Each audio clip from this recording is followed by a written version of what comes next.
Konnichiwa জাপানি ভাষা শেখার আজকের এই আসরে সবাইকে স্বাগত। আমরা আজকে জাপানি N5 গ্রামারের 7 নম্বর লেসনের কিছু দারুণ আর খুব দরকারি নিয়ম শিখব, বিশেষ করে যখন আমরা কোনো কিছু দেয়া নেওয়া বা কোনো একটা মাধ্যম ব্যবহার করে কাজ করার কথা বলি।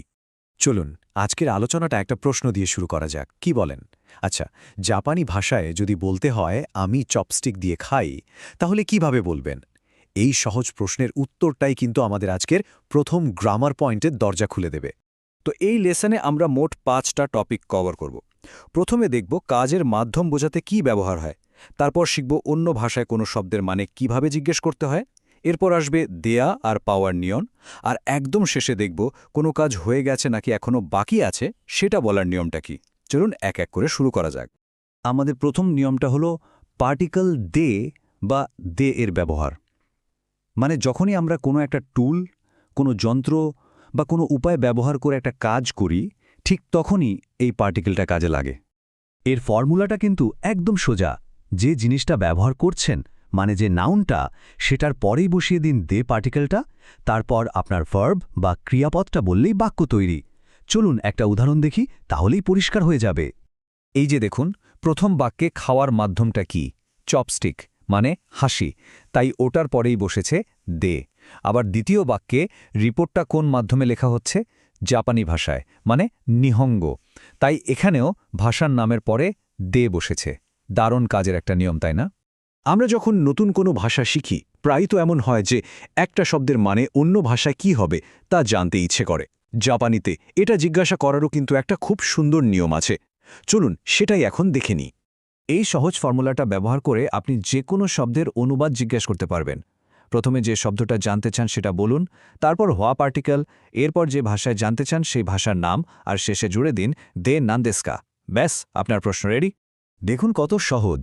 এখানে জিজ্ঞাসা করা হয়েছে যে আরিগাতোকে ইংরাজিতে কি বলে, আর উত্তরে খুব সহজ করে বলা হয়েছে থ্যাংক ইউ দেস। নতুন শব্দ শেখার জন্য এর চেয়ে সহজ উপায় আর হয় না। আচ্ছা, এবার আমরা শিখব জাপানিতে কাউকে কিছু দেওয়ার কথা কিভাবে বলতে হয়। এটার জন্য যে মূল ভার্বটা আমাদের জানতে হবে সেটা হলো আগেমাস, মানে দেওয়া। এখানে যে জিনিসটা মাথায় রাখতে হবে সেটা হলো নি পার্টিকেল, মানে আপনি যাকে কিছু দিচ্ছেন সেই ব্যক্তির নামের পরে এই নি পার্টিকেলটা বসবে। এটা শুধু দেওয়ার ক্ষেত্রেই না, কাউকে কিছু ধার দেওয়া মানে কাশিমাস, বা কাউকে কিছু শেখানো মানে ওশিয়েমাস, এই সব ক্ষেত্রেই একই নিয়ম। উদাহরণ দুটো খেয়াল করলেই বিষয়টা পরিষ্কার হয়ে যাবে। প্রথম বাক্যে মিস কিমুরা ফুলটা পাচ্ছেন, তাই তার নামের পরে নি বসেছে। দ্বিতীয় বাক্যে তারও ইংরেজি শিখছে, মানে সে গ্রহণ করছে, তাই তারও নামের পরেও নি বসেছে। খুবই যুক্তিসঙ্গত, তাই না? তো দেওয়া তো গেল, এবার পাওয়ার পালা। যখন আমরা কারো কাছ থেকে কিছু পাই তখন ব্যবহার করতে হয় মোরাইমাস ভার্বটি, যার মানে হলো পাওয়া বা রিসিভ করা। এখানে কিন্তু একটা মজার টুইস্ট আছে। পাওয়ার ক্ষেত্রে যার কাছ থেকে পাচ্ছেন তার নামের পরে আপনি নি অথবা কারা দুটোই ব্যবহার করতে পারেন। কিন্তু একটা খুব জরুরি নিয়ম হলো, যদি কোনো প্রতিষ্ঠান, যেমন ধরুন ব্যাংক বা স্কুল থেকে কিছু পান, তখন কিন্তু শুধু কারা ব্যবহার করতে হবে, নি একদমই নয়। এই উদাহরণ দুটো দেখলেই ব্যাপারটা জলের মতো পরিষ্কার হয়ে যাবে। দেখুন, প্রথম বাক্যে মিস্টার ওয়াং একজন ব্যক্তি, তাই তার নামের পর নি বসেছে, কিন্তু দ্বিতীয় বাক্যে ব্যাংক বা গিঙ্কো একটা প্রতিষ্ঠান, তাই এখানে নি না বসে কারা বসেছে। এই ছোট পার্থক্যটা কিন্তু মনে রাখা খুব জরুরি। এই স্লাইডটা পুরো বিষয়টাকে একবারে চোখের সামনে তুলে ধরেছে। পাশাপাশি দেখলে বোঝাটা অনেক সহজ হয়ে যায়।